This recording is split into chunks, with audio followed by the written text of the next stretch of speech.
Sir ಅದ್ರ ಜೊತೆಗೆ ಒಂದೇ ನಿಮಿಷ ಒಂದೇ ನಿಮಿಷ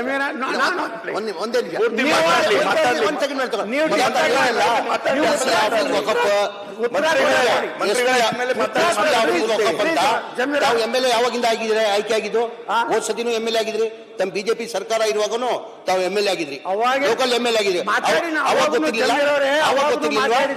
ಅವಾಗ ಗೊತ್ತಿರ್ಲಿಲ್ವಾ? ನಿಮ್ದೇ ಸರ್ಕಾರ ಇತ್ತು, ಬಿಜೆಪಿ ಸರ್ಕಾರ ಇತ್ತು. 2 ವರ್ಷ ಮುಖ್ಯಮಂತ್ರಿ ಆಗಿದ್ರು, ಬಸವರಾಜ ಬೊಮ್ಮಾಯಿ ಮುಖ್ಯಮಂತ್ರಿ ಆಗಿದ್ರು. ಏನಕ್ಕಂದ್ರೆ ತಾವು MLA ಆಗಿದ್ರಿ ಅಲ್ಲಿ, ಅಧ್ಯಕ್ಷರೇ. ಅವಾಗ ಗೊತ್ತಿರ್ಲಿಲ್ವಾ ಒಬ್ಬಕ್ಕ ಆಗಿರೋದು? ಈಗ ಗೊತ್ತಾಗಿರೋದ ನಿಮ್ಗೆ? ಅಲ್ರಿ, ಯಾರು ಮಾಡಿದ್ರು ಇದನ್ನ? ಒಬ್ಬ ವಿಜಾಪುರಕ್ಕೆ ಒಬ್ಬ DC ಬಂದ, ಮಹಮ್ಮದ್ ಮೋಚಿನ ತಳಿ, ಏನು ಕೆಲಸ ಮಾಡಲಿಲ್ಲ, ಬರೀ ವಕಫ್ ಮಾಡೋದು ಕೆಲಸನೇ ಮಾಡೋದು. ಮುಂದೆ ಇನ್ಚಾರ್ಜ್ ಸೆಕ್ರೆಟರಿ ಧ್ವನಿ ಬೇಕಾಗಿತ್ತು, ನೀವೇನ್ ಮಾಡ್ತಾ ಇದ್ರಿ? ಅವ್ನು ಮಾಡಿಲ್ಲ, ನೀವೇನ್ ಮಾಡ್ತಾ ಇದ್ರಿ?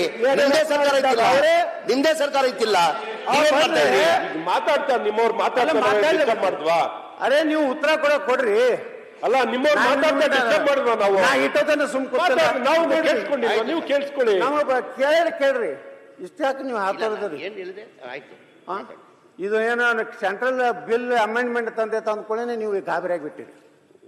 ಅದಕ್ಕೆ ಬಿದರ್ಸೆ ಜಾಂಗೆ ಅಲ್ಲ ಅಲ್ಲ ಅಲ್ಲ ಅಲ್ಲ, ಅರೆ ಅಲ್ಲ ಅಲ್ಲ, ನಾವೇನು ಮಾತಾಡ್ರಿ.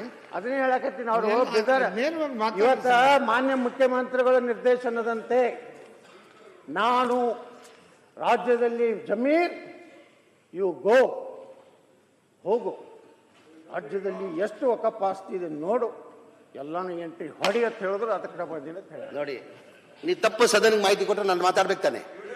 ಅರೆ ವಿಡಿಯೋ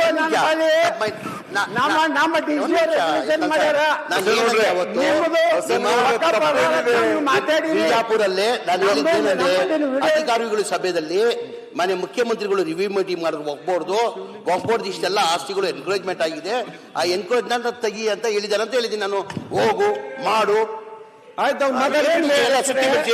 ಮಂತ್ರಿ ಅವರು ಮಾತಾಡ್ಲಿ, ಫಿನಿಶ್ ಮಾಡ್ಲಿ. ಬಿಜಾಪುರ ಸಿಟಿ ಸರ್ವೆ ನಂಬರ್ ಸರ್ಕಾರಿ ಆಸ್ತಿ 2070.24 ಚದರ ಮೀಟರ್ ವಕಫ್, ಜಿಲ್ಲಾ ಆಸ್ಪತ್ರೆ ವಕಫ್, ಮನುಗುಳಿ ಅಗಿಸಿಬಲ್ಲಿ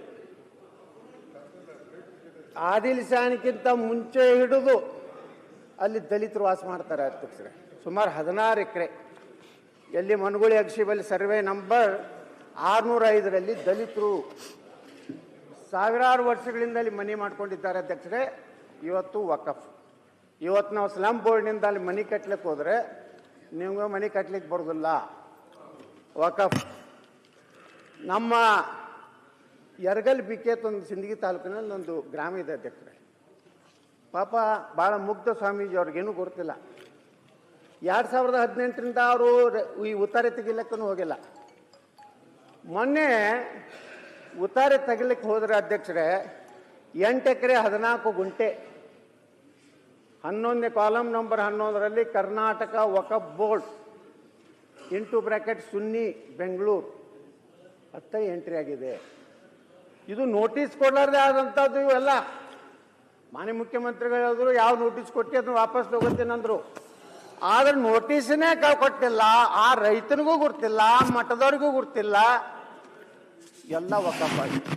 ನಾವು ಹೇಳಕತ್ತಿದ್ದು ಮಾನ್ಯ ಮುಖ್ಯಮಂತ್ರಿಗಳೇ, ವಿದೌಟ್ ನೋಟಿಸ್ ಏನಾಗಿವೆ ಎಲ್ಲ ಕಡೆನೂ. ಇವತ್ತು ನಾವು ಬೀದರ್ನಲ್ಲಿ ನೋಡಿದ್ವಿ, ಬೀದರ್ ಚಟ್ನಳ್ಳಿ ಗ್ರಾಮಕ್ಕೆ ನಾವು ಹೋಗಿದ್ದೀವಿ. 1600 ಎಕರೆದೊಳಗೆ 60% ಮುಸ್ಲಿಮರದು ವಕಫ್ ಆಗಿದೆ. ಇಲ್ಲಿ ಅದಾರ, ಇಲ್ಲಿ ನಮ್ಮ ಉಸ್ತುವಾರಿ ಮಾತ್ರ ಆಗೈತಲ್ರಿ. ಪಾಪ ಅವರು ಮುಸ್ಲಿಮರು ಬಂದಿದ್ರು ನಮ್ಮ ಸಭೆಗೆ. 900 ಎಕರೆ ರಾಯಚೂರದಲ್ಲಿ 120 ಎಕರೆ ಬಂದಿದ್ರು. ನೀವು ಅನ್ಯಾಯ ಮಾಡಿದಾಗ ಮತ್ತೆ ಯಾರ ಮೇಲೆ ಇರ್ಬೇಕು? ಯಾರು ಗುರ್ತೈತಿ? ನಾ ಅಂತೀನಿ, ಮಂತ್ರಿ ಅವ್ರ ಮಾತಾಡ್ಲಿ, ಅಂದಿನಿ, ಮಂತ್ರಿ ಅವ್ರ ಜಮೀರ್ ಅವ್ರ ಅಂದಿನಿ. ನೀವ್ ಹೆಂಗ್ ತಲಾಕ್ ಹಂಗ ಅಂದಿನಿ. ದಯವಿಟ್ಟು ಮಾಡಬೇಡಿ, ಸ್ಟ್ರೈಟ್ ಹೋಗ್ಲಿ. ಇನ್ನೊಂದು ಕೇಸ್ ಆಗ್ತಿದ್ ಹಾಕ್ರಿ.